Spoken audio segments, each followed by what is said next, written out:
Hi, Mystery Resurfaced here. Today, I am going to explain a 2013 war drama film called The Book Thief. Spoilers ahead. Watch out and take care. The film begins with the sight of clouds above the earth, while a death narrator voice is heard. Despite every effort, you are going to die. No one lives forever, he advises. When the time comes, don't panic in any situation. Meanwhile, a train is seen passing through a snow field. A 12-year-old girl, Liesel, is traveling with her mother and younger brother in the train. On the way, Liesel encounters her brother's death in train, who is buried next to the tracks. Here Liesel steals her first book, named The Grave Digger's Handbook, as it falls out of the gravedigger's pocket. In the next scene, in February 1938 Germany, Liesel is seen sitting in a car driving through a snow field. She's then brought to her new home in Munich, where she meets her new foster parents, Rosa and Hans. Later next morning, Hans is seen playing an accordion as he greets good morning to Liesel while she comes downstairs, and Rosa asks Liesel to call her mama and papa to Hans. Meanwhile, someone knocks at the door. As Rosa opens the door, a boy named Rudy is seen who lives next door. Later, he and Liesel become best friends, as Liesel goes to school along with Rudy. When they reach at school and move into their classrooms, they find all students standing before the teacher. While teacher asks Liesel her name and gives her a chalk so that she can write her name on the board, whereas Liesel doesn't know to read or write, so she marks 3 crosses on the board. Here we come to know that Liesel doesn't know how to write. All students makes fun of her, but the teacher says everyone to be quiet and asks Liesel to go to her seat. After the school, Liesel comes back to his house and her mother takes her inside. Later at night, Liesel's father comes to say her goodnight and sees that Liesel has a book that she took from the graveside. Hans asks, "Is it yours in reality?" Liesel replies, "It is always mine, it is my brother's." Then he asks her, "Do you know what has been written here?" On it Liesel replies, "No, because she doesn't know how to read." Hans says, "I am not a good reader. In spite of it, let's try it." Then they read the book. In the next morning, Liesel is seen wearing a uniform along with other students singing a song about Germans, as this is the era of Nazi Germany during World War II. Meanwhile, in November 1938, where German army is shown breaking glasses of the window in a market and behaving violently, while the pages are shattered all over the street. At the same time, someone knocks at the door of a house, where Max and his mother, who are Jewish, are informed by a friend that only one of them can escape, and Max's mother forces him to go. He manages to escape from soldiers. Back to Liesel's house, where Liesel's father Hans teaches her how to read and asks her to promise him, if he dies any time soon, make sure that he's buried properly. While Hans takes the book from her and asks her to come with him. "I have surprise for you," and takes Liesel into the basement, where the words and alphabets are written on the wall. Calling it a dictionary, he hands over her a chalk and allows her to write these words here. As she is fond of reading and writing, she fills with joy and says, "Thank you, Papa." Afterwards, someone knocking at the door comes to take Hans for the parade. Hans calls Liesel to come quickly, otherwise they will miss the parade. At the night time, all the people of the town are gathered at a place, where Burgermeister the mayor is seen giving a speech that he believes that the nation's prosperity should not be reduced during the National Socialist Revolution, and their determination is to clean ourselves morally and intellectually from within. Education, theater, films, literature and press are all supporting pillars which shape the unique personality of our nation. And this is the reason of their parade, to free ourselves from any intellectual dirt, while burning the pile of books that was stacked up in the center. As he says, they have to remove the illness that has deeply infected Germany for the past 20 years. And if it means war, we are ready to face the enemy and stand for our future until we get the final victory. Such war will bring an end to our enemy. While Liesel hears it interestingly, while all the people cheers in one voice. Along with that, they will also eliminate all the communists and Jews. Then he pledges to great German Empire and Adolf Hitler. Then they all sing a song pledging their hand above. Meanwhile, after everyone leaves, Liesel goes to the place where the books were burnt and picks a half-burnt book and hides it under her coat, while Hans comes looking for her. and says I have asked you to meet me at the church. Liesel says, sorry Papa. While the pages of books are shattered all over the street. While walking, Liesel coughs because of the smell of burnt books she's hiding in her coat. Hans comes to know about it but says nothing and only whispers that it's their secret, and they will read it like other books in their basement.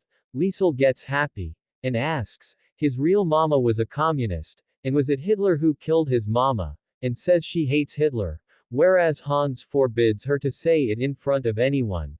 While back at home, Liesel reads the name of the book The Invisible Man by H.G. Wells. Later, suddenly someone knocks at the door. Hans opens the door as it turns out to be Max, who is a Jewish fighter. He asks for help as he's injured. Liesel gets scared while Rosa and Hans asks her to go upstairs. Later Hans informs Liesel that Max's father died in war sacrificing his life for him, and he's owed by his family as he made a promise to his father. Later he asks Liesel to promise that she'll not tell anyone about the visitor, nobody, not a soul. Liesel promises that she'll not tell anyone about it. In the next morning, she goes to school. Later, after the school ends, Liesel along with Rudy runs back to his house. During night time, when Max is asleep, he has a book in his hand. Liesel tries to take his book. Suddenly Max wakes up and calls her a curious girl. She returns his book and asks what is it about. Max says, it's about Hitler. She asks, are you hiding from Hitler? And are you communist? Did he kill your mother? He replies, no, I am Jew. Later next morning, Rosa comes to Liesel and asks her to deliver the laundry clothes at the mayor's house. As she along with Rudy reaches at the mayor's house, here we see mayor's wife Ilse. She calls her inside and takes her into their library. While she comes to know that Liesel is interested in reading books, Liesel feels delighted seeing the library. While touching the books, she pulls out a book called The Dream Carrier. Suddenly she realizes that Rudy is waiting outside for her, so she informs Ilse that she needs to leave. While she's leaving, Ilse offers her that she can come by anytime and read as much books as she'd like. In the next scene, Max is moved into the basement, because Hans and his wife has fear Max is a Jew. The soldiers might raid and capture him. Meanwhile, Liesel goes into the basement and continues reading his books, and keeps writing a new word which she finds difficult on the wall of basement with the chalk. Seeing this, Max asks her, where do you find these words? On this Liesel replies it's a secret, but later, she reveals about the library where she goes to read books and memorize it. Later at night time, Max gifts a book to Liesel, and informs her, in his religion he learnt that every living thing, every leaf, every bird is only alive because it contains secret words of life.